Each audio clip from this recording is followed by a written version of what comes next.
This car right behind me could probably be the latest craze in the 7-seater SUV segment here in the Philippines.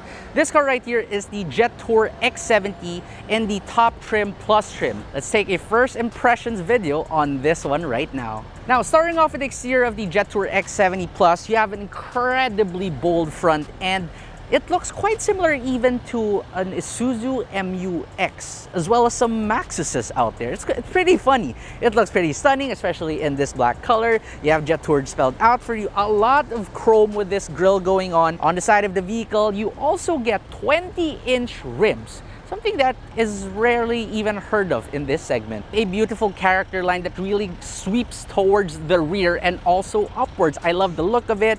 More of these chrome accents by the bottom. It just is a very good looking car. Moving towards the rear, you get a massive light bar effect as well. And you even get quad exhaust, but they are only fake exhaust pipes, so those don't really lead anywhere. But up top, just to give you a little bit more sportiness, you do get a shark's fin antenna as well as a spoiler effect. Space is pretty big and it is also power operated, and this is what really hides the best feature of the Jetour X70 Plus, the fact that it has 2 extra seats at the back. So this car right here is a 7-seater. Now for the very interesting bits about the Jetour X70 Plus.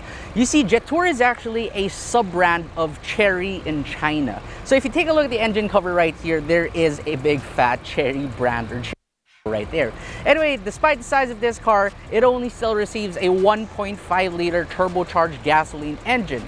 But as for power, you get 156 horsepower and 230 Newton meters of torque. Let's see the driving segment later, just how this engine performs. Now, entering the cabin of the Jetour X70 Plus, you're going to be greeted with an interior that is pretty surprising, especially for a car of this price point. You see, you get so much soft touch materials right here, not only on the top of your dashboard, even this middle part right here gets a lot of it, and even here at the side.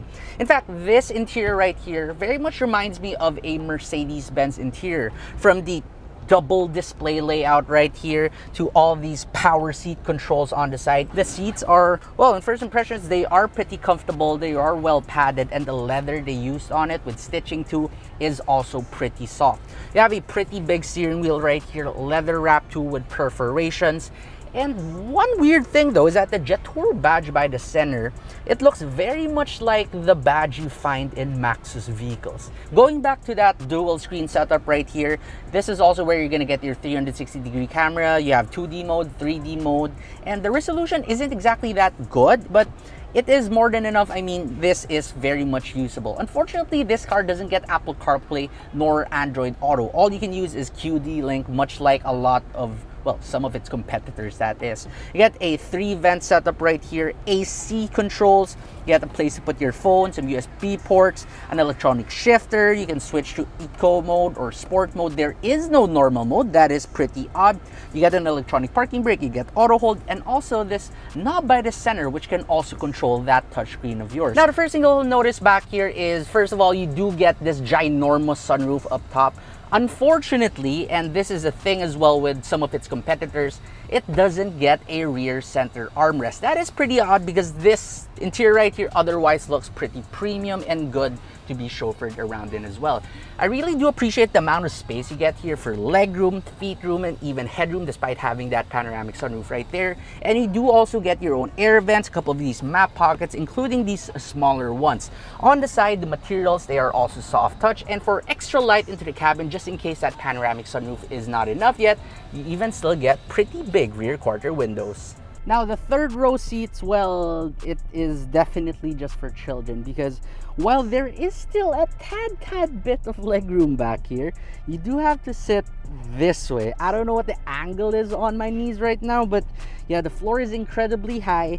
The seats feel like they're directly on the floor itself, but yeah, nonetheless, it still is a 7-seater, and if you're only going to put kids back here, they are going to be fine. If they're going to be fine without having rear air vents. Driving this vehicle is about what you would expect from a vehicle this big. It's pretty soft, it feels pretty bulky, but the good thing is that Jetour still gave you a very light steering system. So the closest car I can think of to the feel of the driving of the Jetour X70 would be the Chery Tiggo 8 Pro. They drive pretty similarly, they're both pretty soft, they're both very comfort-oriented.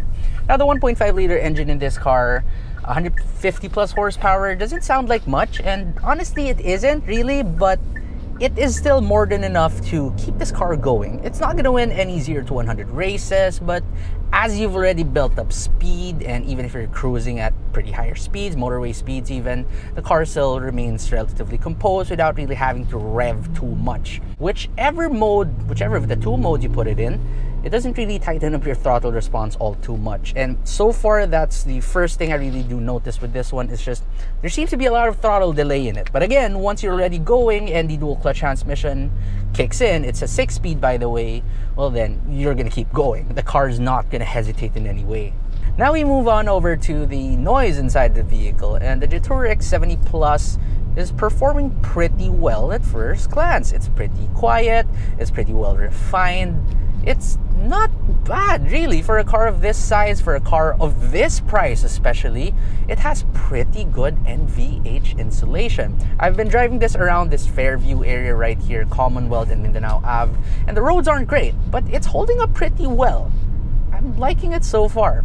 Finally, let's go on over to pricing. So Jetour Philippines is giving us an introductory price of 1,499,000 pesos. And they say that they will be releasing this car in Mias coming very soon, just a couple of weeks from the recording of this video. And I think at this price point, it's pretty hard to get another car this equipped with this much seats and also having this well of a NVH suppression as well as refinement. So far, I can't really say if it's the best in its class. We would have to check that out once we get a full lend out of this vehicle right here so we can give it a proper review.